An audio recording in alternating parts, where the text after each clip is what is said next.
Hello everyone, welcome to my channel. I'm Trish Espina and today we're going to take a break from baking and we're going to cook a chicken dish. Okay, so I love this chicken dish because it is so simple to make, yet it is so delicious, and you're going to need very simple ingredients also, but the outcome of this dish is really special.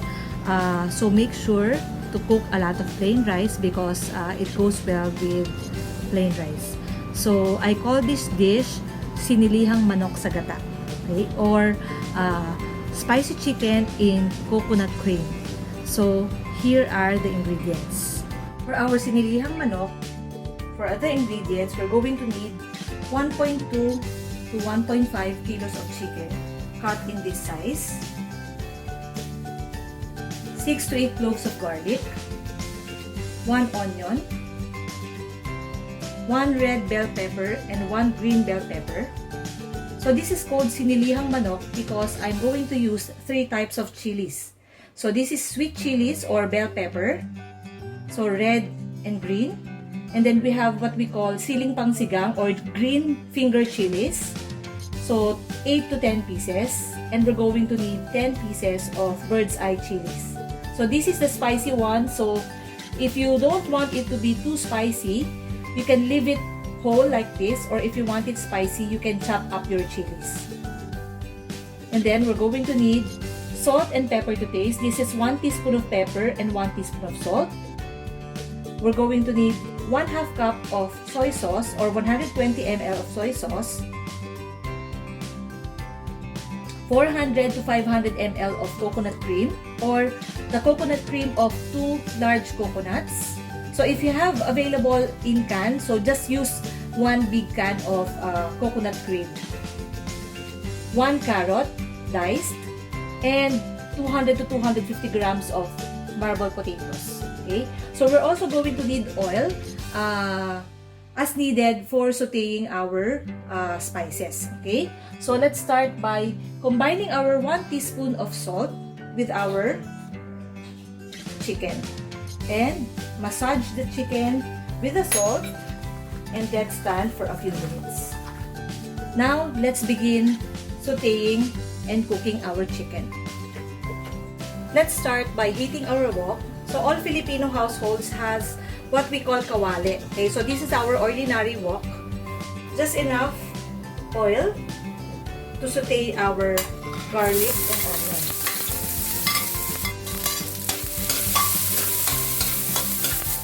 Again, don't be concerned about the dryness and the lack of oil because when we add the chicken will produce a lot of oil together with the coconut milk. So that's why I don't want to put a lot of oil when sauteing my vegetable.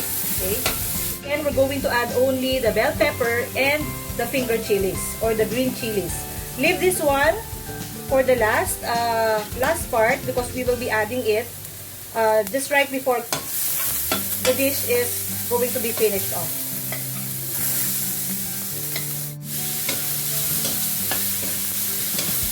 Saute a little bit and then we're going to add in our chicken. Okay?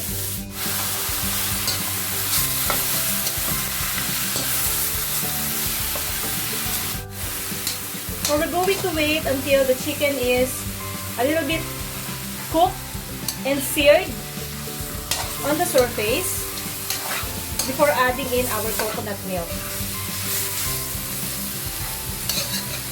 Don't worry if it's too dry because the chicken will render its fat and the coconut cream will create creaminess, and also while cooking it will turn some of its coconut cream into oil. So do not put a lot of vegetable oil when sauteing. Okay, after around 2 to 3 minutes your chicken will look like this. So notice the cut of the chicken. I'm using here the whole chicken leg quarter. So at this point, I'm going to add the carrots. Okay, so I want the carrots to be soft so that it will be smashed together with the other vegetables because it will be responsible for thickening our sauce later on. I want to add it early so it will be soft enough to be mashed when it is mixed with the coconut cream as it boils and as it simmers down. Then, I'm going to add my coconut milk or coconut cream. Okay, I'm initially adding 200 ml of water. And I will just add if it dries up easily and the chicken is not yet done. Okay.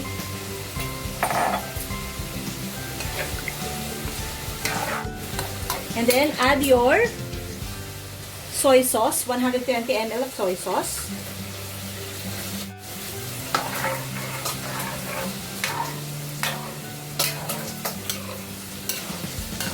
And then we're going to cover this and let this simmer until the chicken is cooked. Around maybe 30 minutes. Okay, so cover this and let it simmer. Don't let it boil because it will stick at the bottom. And make sure to occasionally turn our chicken and mix our chicken at the bottom to prevent from sticking. Okay, so, okay, cover and simmer.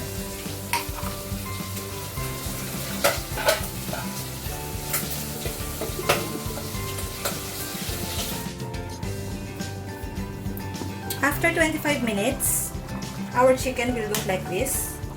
So at this point, I will be removing my lid. I won't cover it because I want the juices to reduce. Okay, so I will evaporate it until the sauce will be thickened. Okay, so it's already 25 minutes, so I'm going to add also my potatoes.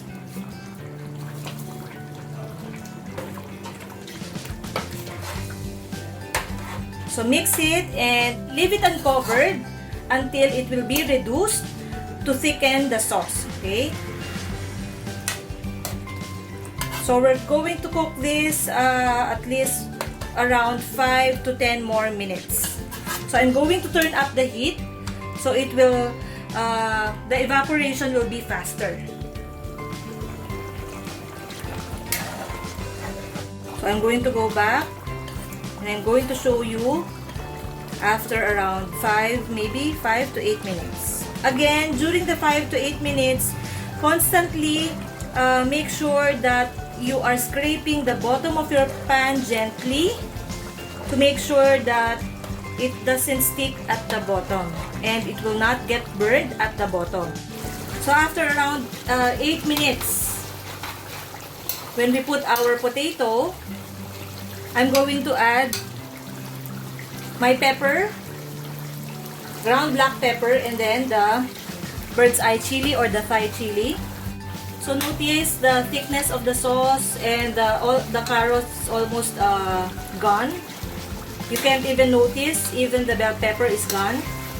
Okay, so it helped in the, that's why I added it and included it during the sauteing of the onion and the garlic. Okay, so I'm going to turn off the heat now. So we're almost into our 30-minute mark. Okay, so we don't need to cook it for 40 minutes. If you're going to use 1.5 kilo of chicken or 3 pounds of chicken, I think you're going to need to cook this much longer. Okay, so you're going to need around 40 minutes if you used more chicken. Okay, so I'm going to turn off the heat and then plate this.